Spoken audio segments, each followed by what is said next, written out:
जिसने फिक्र छोड़िए कि लोग क्या कहेंगे, वही केवल रास्ते पर चला है। जिसने चिंता रखी इस बात की कि लोग क्या कहते हैं, वह लोगों के हिसाब से ही चलता रहा।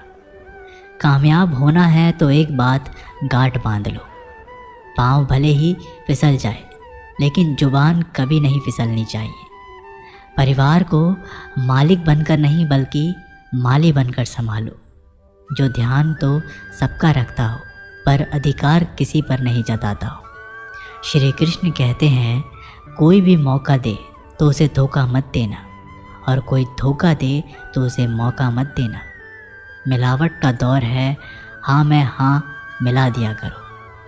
संबंध लंबे समय तक टिकेंगे, आप कितने भी अच्छे हों, चाहे आप कितना भी अच्छा काम कर लो। पर एक बात हमेशा याद रखना, जो आपको गलत समझता है वह मरते दम तक आपको गलत ही समझेगा। भगवान इंसान की गलतियां माफ़ करता है, चालाकियां नहीं। जो होकर भी ना हो तो उसका होना कैसा।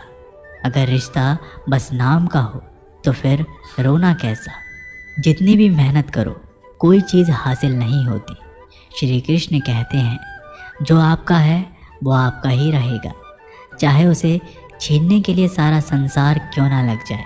कभी कभी आपको बिना किसी चेतावनी के लोगों को हटाना पड़ेगा, और आपको उन्हें समझाने की ज़रूरत नहीं होनी चाहिए कि वो लंबे समय से आपके साथ गलत करते आ रहे हैं। जो चीज़ हमारे पास नहीं होती उसका या तो हम मजाक उड़ाते हैं या ज़रूरत नहीं कहकर भूल जाते हैं। भीड़ से अलग दिखाई देने वाली चीज़ें दुनिया के लिए विचित्र और अजीबोगरीब ही होती है। यहाँ कोई भी आपका सपना पूरा करने के लिए नहीं है। हर कोई अपनी तकदीर और अपनी हकीकत बनाने के लिए लगा है। एक ज़िंदगी में बहुत सारे लोग मिलते हैं, पर बहुत सारे लोगों में किसी एक का मिलना ख्याल अच्छा है पर मुश्किल है। तुम स्वीकार कर लो, जीवन जैसा हो परमात्मा ने दिया है, वही जाने। तुम इनकार मत करो। दुख आए तो दुख को भी स्वीकार कर लो कि उसकी मर्ज़ी, और आओ भाव रखो, धन्य भाव रखो कि अगर उसने दुख दिया है तो ज़रूर कोई राज होगा, कोई अर्थ होगा, कोई रहस्य होगा। तुम शिकायत मत करो, तुम धन्यवाद से ही भरे रहो। जिसमें भी तुम्हें श्रद्धा है उसे जानने का विषय मत बनाओ। श्रद्धा अविभाजित मन, अविभाजित चेतना का स्वभाव है। किसी के अच्छे मित्र से उनका चरित्र साफ नहीं होता। लोग गंगा नहाते हैं, मगर याद रखना सिर्फ गंगा नहाने से गुनाह माफ़ नहीं होता। सब मुझे ज्ञान दे रहे हैं जबकि ज़रूरत मुझे साथ की है। लाख रिश्ते होंगे इस दुनिया में, मगर माँ जैसा प्यार कोई नहीं कर सकता। कितने भी अपने हो पर पिता जैसी देखभाल कोई नहीं कर सकता। दुनिया में 7 अरब लोग हैं, लेकिन मोहब्बत हमेशा उसी शख्स से होती है जिसे आपकी 1 टके की परवाह नहीं होती है। प्यार दीजिए, प्यार लीजिए, वरना जो उखाड़ सकते हैं उखाड़ लीजिए। आपकी नीयत से ईश्वर खुश होते हैं और दिखावे से इंसान। जो जा रहा है उसे जाने दो, आज रुक भी गया तो कल चला जाएगा। हम किसी के काबिल नहीं, इसलिए दूर रहने लगे हैं। जो हमारे बिना खुश है हम उन्हें सताया नहीं करते। कोशिश करो कि दोगले लोगों से गहरा संबंध मत रखो, क्योंकि जब ये नाराज़ होते हैं तो इज्जत पे वार करते हैं। अकेला रहना मूर्खों और नकारात्मक लोगों के बीच में रहने से हर हाल में बेहतर है। इंसानियत दिल में होती है, हैसियत में नहीं। ऊपर वाला कर्म देखता है, वसीयत नहीं। अपनी अगली चाल को छिपा कर रखो। अपने लक्ष्य को चिल्ला चिल्ला कर मत बताओ। जो करना है वो खामोशी से करो, ताकि सफलता शोर मचा दे। रिश्तों की डोरी तब कमज़ोर होती है जब इंसान गलतफहमी में पैदा होने वाले सवालों का जवाब खुद ही बन जाता है। अकेले में हद पार मेहनत करो, ताकि जब परिणाम आए तो दुनिया चौंक जाए। वो करके दिखाओ जो दुनिया सोच भी नहीं सकती। जिस शरीर के साथ हम पैदा हुए हैं उसके जिम्मेदार हम नहीं हैं, परंतु जिस चरित्र और किरदार के साथ हम विदा होंगे उसके पूरे जिम्मेदार हम स्वयं होंगे। जब तक तुम किसी को प्रभावित करना चाहते हो तब तक तुम अहंकार से ग्रस्त हो। बाहर कुछ भी नहीं है, धूल के अतिरिक्त, और कभी किसी के हाथ कुछ भी नहीं लगा है। भीतर है तुम्हारा साम्राज्य और भीतर है तुम्हारा सम्राट। मगर भीतर जाने के लिए सीधा सरल हृदय हो तो भीतर जा सकोगे। सोचो, जब जन्म और मृत्यु दोनों ईश्वर की मर्जी से होते हैं तो इन दोनों के बीच की व्यवस्था हमारी मर्जी से कैसे हो सकती है। जीवन में जब भी हम कुछ बुरा कर रहे हैं तो हम किसी दूसरों के साथ कर रहे हैं। ये भ्रांति है। आपको प्राथमिक रूप से हम अपने ही साथ कर रहे हैं, क्योंकि अंतिम फल हमें भोगना पड़ेगा। हम जो भी बो रहे हैं उसकी फसल हमें काटनी है। इंच इंच का हिसाब है। इस जगह में कुछ भी बेहिसाब नहीं जाता। जीवन का उपयोग प्रेम के लिए करो, किसी सर्जनात्मक कार्य के लिए करो, मित्रता के लिए करो, ध्यान के लिए करो। अपनी ऊर्जा का कुछ ऐसा उपयोग करो जो तुम्हें ऊंचाइयों पर ले जाती हो, और जितने ऊंचे तुम जाओगे उतनी ही ज़्यादा ऊर्जा के स्रोत तुम्हें उपलब्ध होंगे। ईश्वर की तलाश भ्रम ही है, क्योंकि ईश्वर खोजने का प्रश्न ही नहीं उठता, वह सदा ही उपस्थित है। शरीर नहीं करता, विचार करते हैं, और गंगा विचारों को नहीं शरीर को धोती है। तुम्हारा खुद का मन ही तुम्हारी नहीं सुनता, और तुम निकल पड़ते हो दूसरे को नसीहत देने के लिए। परमात्मा की कारीगरी तो देखिए। आंखें तो बनाई देखने के लिए, पर वो दिखता है बंद आँखों से। जब तक धर्मों में पाप धोने की व्यवस्था है, लोग पाप धो धोकर आप करते रहेंगे। मौन हो जाओ, अंदर का सुनाई भी देगा और दिखाई भी देगा। मौन और एकांत आत्मा के सर्वश्रेष्ठ मित्र हैं। आदमी के पेट की सीमा है 2 रोटी से भर जाएगी या 4 रोटी से भर जाएगी, लेकिन आदमी के मन की तो कोई सीमा नहीं है। कितना भी धन हो तो भी मन नहीं भरता, और जो नहीं भरता उसी का नाम है मन। जितनी कम उम्मीद होंगी उतना ही सुखद सफ़र होगा। इत्र, मित्र, चित्र और चरित्र किसी की पहचान के मोहताज नहीं।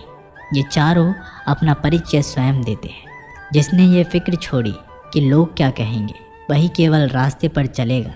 जिसने चिंता रखी इस बात की कि लोग क्या कहेंगे, वह लोगों के हिसाब से ही चलता रहेगा। लोगों के हिसाब से अगर सत्य का रास्ता बनता होता तो सभी पहुंच गए होते। भीड़ निर्णायक नहीं है, व्यक्ति निर्णायक है। जब अकेलापन लगने लगे तो समझ लेना परमात्मा ने तुम्हें चुन लिया है, इसलिए भीड़ से निकलकर अकेला कर दिया और कह रहे हैं तुम मेरी राह के मुसाफिर, जहाँ मैं हूँ वहीं है तुम्हारी मंजिल। आनंदित हो, आनंद बांटो, और जो आनंदित है वही आनंद बांट सकता है। स्मरण रखो, दुखी दुख ही बांट सकता है। हम वही बांट सकते हैं जो हम हैं। जो हम नहीं हैं हम उसे चाह के भी नहीं बांट सकते।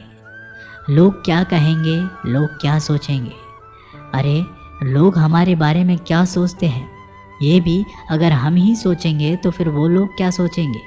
इसलिए कहते हैं ना, सबसे बड़ा रोग क्या कहेंगे लोग। एक बार एक फल वाला बाजार में बैठकर फल बेच रहा था।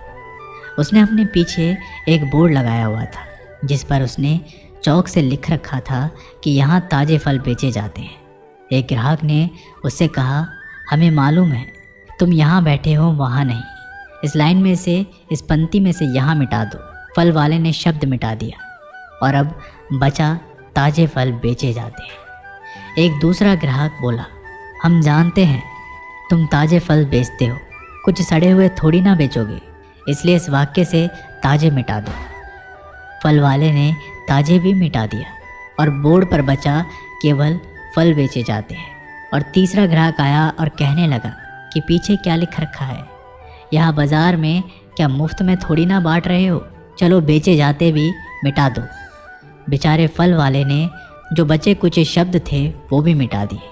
अब वो बोर्ड खाली हो गया तो एक चौथा व्यक्ति आया और फल वाले को बोला, पागल हो गया, ये बोर्ड पर तुमने कुछ लिखा क्यों नहीं है। इसलिए दोस्तों, दुनिया में हर एक इंसान की अपनी राय होती है और इंसान दूसरों को सलाह देने में माहिर होता है। हम ये नहीं कह रहे हैं कि आप किसी की सलाह सुनने, बस ये कह रहे हैं कि उनकी राय सुनते सुनते अपनी राय ना भूल जाएं। इसलिए हारे हुए की सलाह सुनिए और जीते हुए का तजुर्बा, लेकिन दिमाग लगाइए खुद का। डरिए मत कि हम गलती कर बैठे तो क्या होगा, क्योंकि गलतियों से ही सीखोगे। गलतियों से खुद का तजुर्बा तो आएगा। हारोगे तो सीखोगे और जीतोगे तो सिखाओगे। कई बार लोग कहते हैं मेरा तो समय ही खराब चल रहा है, मुझे नहीं समझ आता कि मैं क्या करूं, कैसे अपने बुरे समय को अच्छे समय में बदलूं। सच तो ये है, आपको एक चीज़ जो बुरे समय में ज़रूर करनी चाहिए और बहुत से लोग ये चीज़ करना छोड़ देते हैं। चलिए इसे समझते हैं एक कहानी के माध्यम से। एक बार एक बहुत ही गरीब किसान था। वो गरीब था, मेहनती था, खुश था। वो रोज़ सुबह उठकर भगवान से केवल 10 मिनट मंदिर में जाकर भगवान के आगे हाथ जोड़कर प्रार्थना करता था। उस किसान की पत्नी भी हर रोज़ किसान के साथ मंदिर जाती। प्रार्थना करके वो सारा दिन अपने खेतों में काम करता। उसका जीवन बहुत ही अच्छा चल रहा था। अपनी मेहनत की कमाई से वो कुछ ज़्यादा तो नहीं कमा पाता था, लेकिन फिर भी जितना कमाता था उसमें भी कुछ पैसे लोगों की भलाई में लगा देता था। एक बार उनके गांव में एक बीमारी फैल गई। किसान का इकलौता लड़का बहुत बीमार हो गया। किसान के गांव में इस बीमारी के इलाज के लिए कोई अच्छा डॉक्टर नहीं था। पास के शहर में उस लड़के को ले जाया गया। शहर के इस अस्पताल का इलाज बहुत ही महंगा था। उस बेचारे किसान के लिए अस्पताल के डॉक्टर की फीस, दवाइयों का खर्चा आदि दे पाना बहुत ही मुश्किल था। किसान दिन प्रतिदिन हिम्मत हारता जा रहा था। एक दिन अस्पताल में बैठे बैठे वो इतना हताश हो गया कि वो ज़ोर ज़ोर से रोने लगा और कहने लगा, पता नहीं किस चीज़ का बदला ले रहा है भगवान। कभी वो खुद को कोसता है तो कभी परमात्मा को। पर किसान की बीवी को अटूट विश्वास था। पर किसान को आशा की कोई किरण नज़र नहीं आ रही थी। अस्पताल के कुछ दूरी पर एक मंदिर था।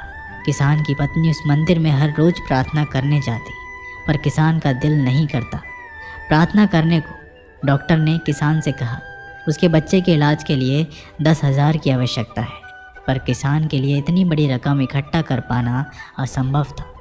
किसान की पत्नी अब भी मंदिर जाती थी। वो भगवान के आगे हाथ जोड़कर प्रार्थना करती थी उसका पुत्र ठीक हो जाए। एक दिन मंदिर में एक सेठ आया। उसने किसान की बात उस दिन अस्पताल में सुनी जिस दिन किसान रो रहा था। सेठ ने बताया उस दिन सेठ की पत्नी भी अस्पताल में थी। अब वो पूरी तरह से ठीक हो गई थी और घर चली गई। सेठ को बातों ही बातों में पता चल गया कि किसान को 10,000 की आवश्यकता है। तो सेठ ने तुरंत अपनी जेब से पैसा निकालकर देते हुए कहा उसके पास इस समय 10,000 ही हैं और वो रख ले। साथ में सेठ जी ने कागज़ पर अपना पता लिखते हुए कहा अगर उनको और पैसों की आवश्यकता हो तो वो बेझिझक मांग ले। महिला ने उत्तर दिया इस कागज़ की कोई आवश्यकता नहीं है। वो जानती है कि ये पैसे उसको किसने भिजवाए हैं। जिसने उसे ये पैसे दिए हैं वो परमात्मा उसका हमेशा ख्याल रखेंगे। दोस्तों, इसको कहते हैं अटूट विश्वास, और ये सबसे ज़रूरी चीज़ है और जो हम लोग अक्सर खो देते हैं अपने बुरे वक्त में, और जो उस औरत ने नहीं खोया। वह जानती है कि परमात्मा उसके साथ सदैव है। श्री कृष्ण कहते हैं जो मेरी परमल लगाते हैं, मेरा ध्यान करते हैं, मैं उनको वो प्रदान करता हूँ जो उनके पास नहीं है, और जो उनके पास है मैं उसकी रक्षा करता हूँ। इसलिए बहुत ज़रूरी है कि हम अपने बुरे वक्त में परमात्मा का साथ ना छोड़ें। दोस्तों, ये वीडियो यहीं पर समाप्त होती है। मिलते हैं एक नई वीडियो के साथ। तब तक के लिए अपना ख्याल रखिएगा। धन्यवाद।